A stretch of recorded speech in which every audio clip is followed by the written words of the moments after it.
Mateo Torres. Exciting new season starting. A lot of hope, a lot of promise. So we will see. The last couple of years, it's always been like, this is the year. Yeah. And then it wasn't the year. Yeah. And then last year, it was the year. Only then it stopped. It's going to be the year again. I hope so. Tamara, I know your husband's excited about it too. Super excited. I can't wait to hear the sing again, Light the Beam, and seeing that tower here in our city sky cam. Right now, the skies are clear as we look across downtown, and it's a comfortable morning.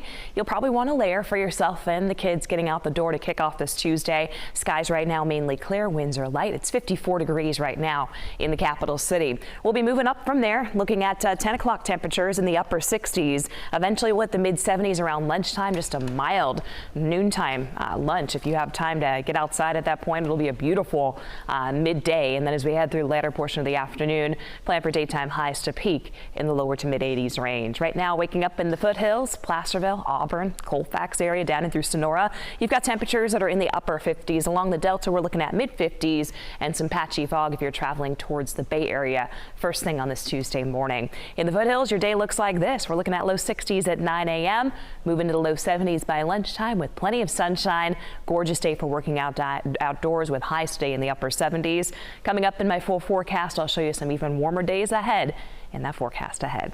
It is 6:02 right now. Let's check with Brian and see what's happening on the highways. Thanks, Tamara. As you're making your way out onto the causeway, this is what it looks like through Childs. Not seeing any problems on the causeway all the way out into Davis. Right at Harbor, though, on the eastbound side of Highway 50, just got word of a crash there, so we'll keep an eye on that one for you. But westbound 50 coming in from Folsom, no problems here. Interstate 80 looking good coming in out of Roseville as you make your way in toward the downtown area. And 5 and 99 also looking good. And again, right on that stretch around Harbor. Not seeing any slowdowns on the speed sensors just yet, but at least 2 vehicles involved in that crash. So I'm going to keep an eye on that. As you go westbound Highway 4 through Pittsburgh, we have a motorcycle and a sedan on the right-hand shoulder right around Harbor Street just before Railroad Avenue.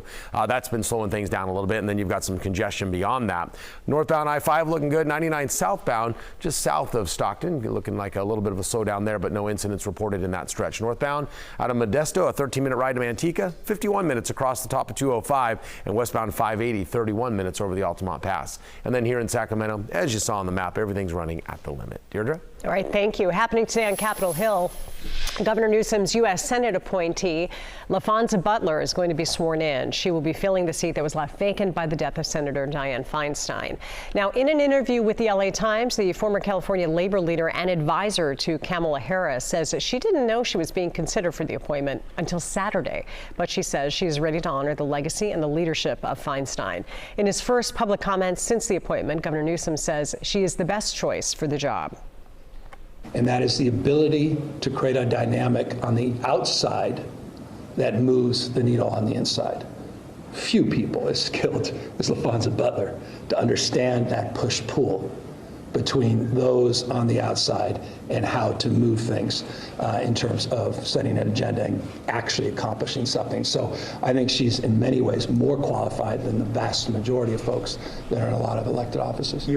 Butler will be the third black woman to serve in the U.S. Senate, as well as the first openly LGBTQ senator to represent California. Preparations underway for an official farewell to the late Senator Feinstein. Tomorrow, her body will lie in state at San Francisco City Hall, and this will be open to the public.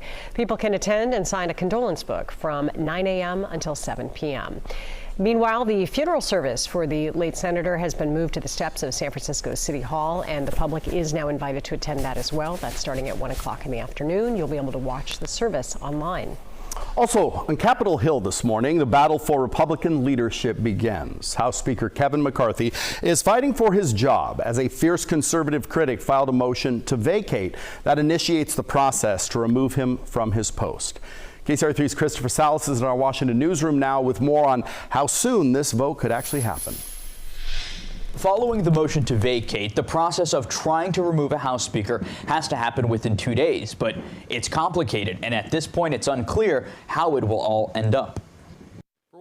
Bringing a vote to remove a sitting Speaker. That the office of Speaker of the House of Representatives is hereby declared to be vacant. For the first time in more than 100 years. At this point next week, one of two things will happen. Kevin McCarthy won't be the Speaker of the House, or he'll be the Speaker of the House working at the pleasure of the Democrats. House Speaker Kevin McCarthy posting on social media, "Bring it on." Congressman Gates initiating the rare procedural move after Speaker McCarthy relied on Democratic votes to avoid a shutdown and fund the government. At times and places like this, I need to make decisions. And I made a decision and went with it. It would take a simple House majority to remove McCarthy.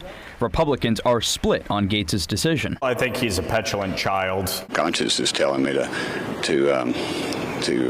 vote him out. As for Democrats, it's unclear how the members would vote. I don't think it's Matt Gaetz or Kevin, right? I think ultimately every member has to do what they think is right. Of course, all of this now making it more difficult to pass a budget and avoid a government shutdown. The new deadline is November 17th. In Washington, I'm Christopher Salas, KCRA 3 News. And if the House Speaker is removed, McCarthy would handpick his successor, who would then initiate a vote for a new Speaker.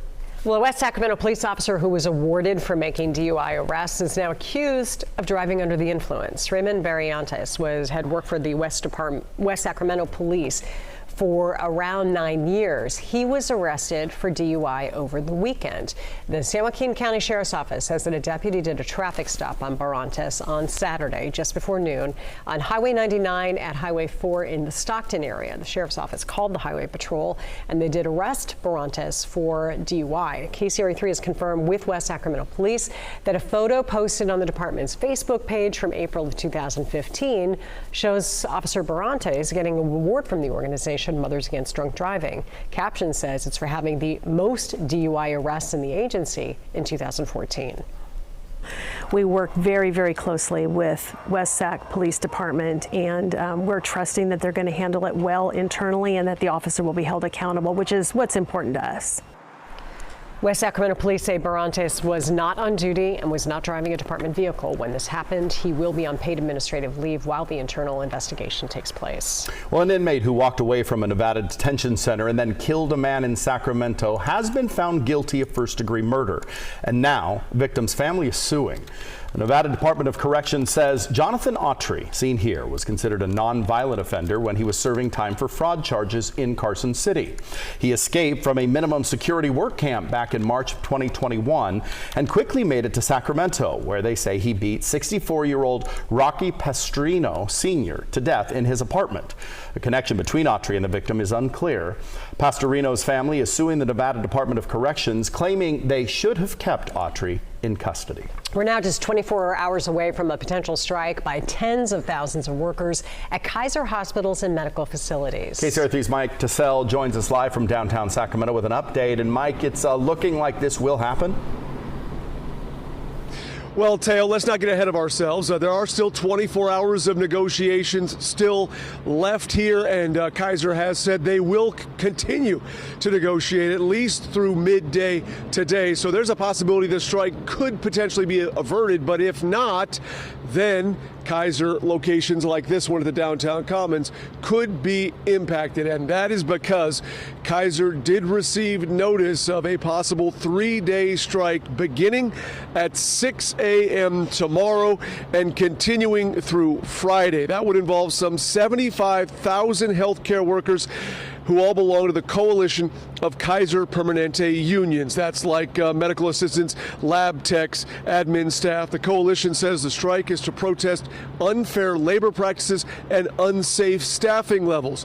Kaiser says that if a strike does happen, its hospitals and emergency departments will remain open, and that, quote, the urgent needs of our members are a top priority. However, we have received multiple reports of some patients, cancer patients, who are receiving potentially life-saving treatment, who have been told that their appointments will be rescheduled and or delayed if a strike happens.